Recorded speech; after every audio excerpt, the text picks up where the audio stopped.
Wilujeng enjing sadayana tepang deui sareng abdi Naura Kira Lipuy jeung rekan abdi Marina Alifa dina Warta Sunda.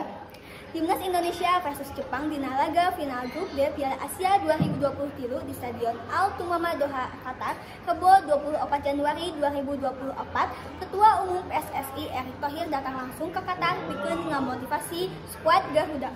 Anjeunna nyandak waktos pikeun berinteraksi sareng pamain di hotel di mana aranjeunna Cici. Jadinya aranjeunna Masihan Selatan pikeun ngahudengkeun sumangat para pamain pikeun pertandingan anu bakal datang. Nah, orang kadia teh lantaran rek sasarat atawa rek lolos ka babak 16 bisa target pertandingan teh eleh imbang menang. Cek Erick Thohir Salasa 23 Januari 2024. Kapungkur Indonesia lebet ka dieu teh tahun 2007. Upami telepat janten ampir 17 tahun kapengkar. Janten aya sajalah nu kedah didamel. Upami kuring aya dina posisi anjeun, tangtos kuring moal hayang ngabuang-buang. Lain ukur diri sorangan, keluarga jeung masyarakat. Indonesia pasti hayang numpang alusna tapi tetep rendah diri. Anjeunna ditambahkeun. Sakian Warta Sunda dinten ayeuna.